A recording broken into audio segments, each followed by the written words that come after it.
How would you go about marketing your business? Now, most of us would turn to traditional marketing strategies, which is essentially interrupting your customers in an attempt to draw their attention. As bad as it may sound, traditional marketing strategies have worked for a while now.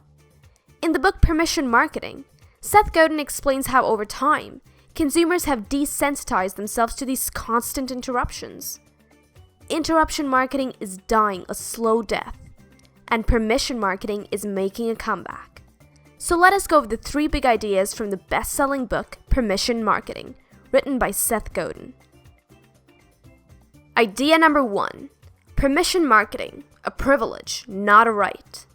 On one hand, we have traditional marketing strategies that claims the right to market to consumers. It does this by deliberately interrupting consumers with irrelevant messages. Now, I'm sure you can see how this is a losing strategy in the long run.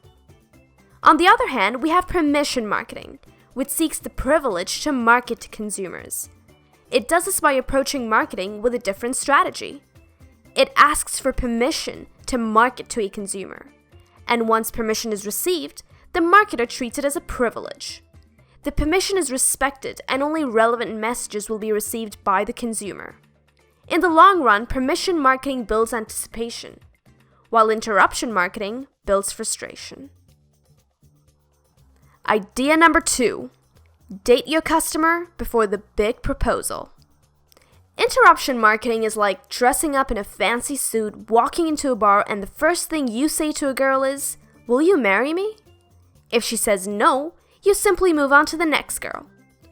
Permission marketing, on the other hand, will dress up in that same fancy suit, walk into the bar, and would ask the girl if he could buy her a drink.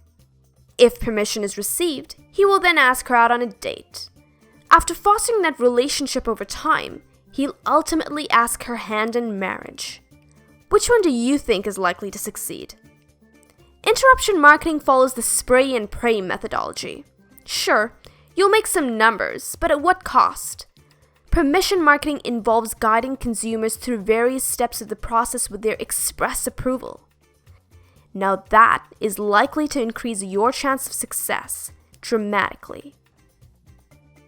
Idea number 3. With great permission comes great responsibility.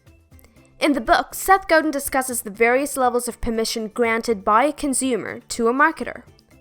Now, these levels may range from situation permission to intravenous permission. Situation permission is when marketers request permission to assist a customer, whereas intravenous permission is when a marketer actually makes purchasing decisions for the customer. Now, each of these levels has a trust factor associated to it. The more permission granted, the more trust you have. But violating that trust will have equally corresponding damage. For example, let's say a customer grants you permission to assist her, but you violate that trust by providing irrelevant or wrong information. Your customer may just forgive you, but if you violate her trust at an intravenous permission level, you're most likely never going to hear from her again. So while engaging in permission marketing, it is important that you bear in mind the responsibility that comes with these various levels of trust. So there you have it, the 3 big ideas from the best-selling book, Permission Marketing. Remember, permission marketing is a process and requires time investment, but the returns are definitely worth it. When the messages received by your customers are anticipated, personal, and relevant, you're most likely to win a loyal and repeat customer. This video has been brought to you by Skip MBA. We're going to be doing more videos like this, so if you want to keep updated, don't forget to subscribe.